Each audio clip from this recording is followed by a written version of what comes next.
والمغرب بالنسبه لكتير من الجزائريين، انا بقول كتير جاي تحويط يعني عشان ما اقولش كل يعني، المغرب بالنسبه لكتير من الجزائريين هم صهاينه واسوأ من الصهاينه. فلما جت البطوله دي انا ليا اصدقاء هنا جزائريين وليا اصدقاء مغاربه، لكن انا ما لاحظتش هذه الكراهيه من الجزائر من المغرب تجاه الجزائر خالص. يعني ما لاحظتهاش والله بامانه. المغاربه طيبين وناس لطيفه كده جدا وتعاملهم يعني ناس طيبين جدا جدا جدا. ولكن لاحظت انه الناحيه الثانيه لو جيت عند جزائري وقلت له المغرب على طول بس هتسمع كلام مش كويس. فلما جت الجزائر خرجت من اعتقد نيجيريا تقريبا، كان الجزائريين اولا الجزائريين متعصبين جدا للكوره جدا. يعني بص الجزائري ما يشوفش قدامه، متعصب تعصب لفريقه بشكل غريب وعصبيين جدا. فخرجوا الجزائر خرجت اتهزمت 2-0.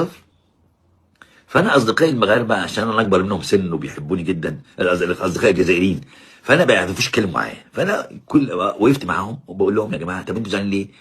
خرجنا يا استاذ خرجنا. قلت له طب ماشي انت لعبت كوره؟ لا. طيب ما لعبتش كوره زعلان ليه؟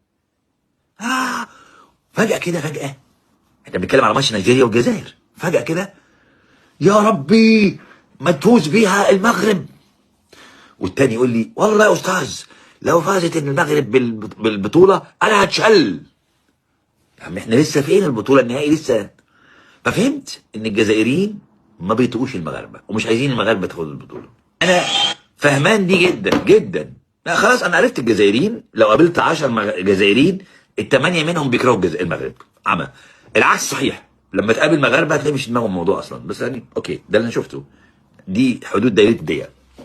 فانا فهمت لما شفت الجزائريين طالعين كده بيحتفلوا في الجزائر بمواكب سيارات وكأن الجزائر يعني خدت البطوله، فهمت يعني. لكن ما فهمتوش بقى انه نفس المشهد في مصر او زيه يعني في مصر، ان بص فرحه المصريين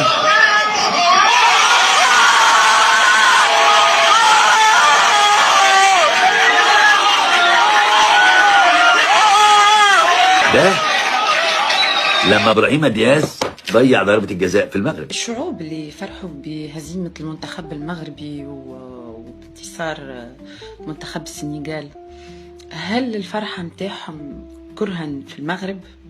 أكيد لا، كرها في تطور المغرب، ازدهار المغرب، البنية التحتية، نظافة المدن، أوتيلات بمعايير عالمية، باختصار كوكب آخر رغم أنه قريب منهم جغرافيا.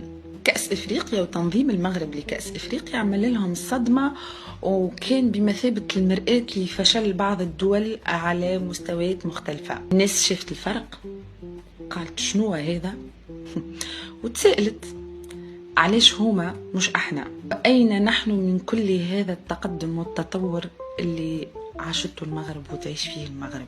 وهنا طبعا ظهرت عقدة المقارنة، واستدلوا بتاريخ مضى وولى عهده باش يصبروا أنفسهم للأسف على حاضرهم المهتز. فكل هذا الإحباط وهذا العلم يقولوا العلم، كل هذا الإحباط اللي حسوه فرغوه في شكل فرحة هستيرية بهزيمة المغرب، مش حبا في السنغال طبعا، لأنه السنغال ما تشبه لهمش، ما تفكرهمش بأنفسهم، بعيدة عليهم، والأهم ما تنافسهمش رمزيا.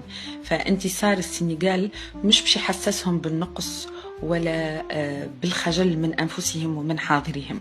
لكن الحقيقة المؤسفة والمثيرة للشفقة أنه هذه الفرحة هي تعويض نفسي مؤقت، وكان الأجدر والسليم والطبيعي والراقي أنه يقولوا لازم نتعلم منها ونسير كيفها، نرفع معاييرنا ونطور بلادنا. اختاروا للأسف أنهم يقزموا النجاح باش يشفيوا غليلهم.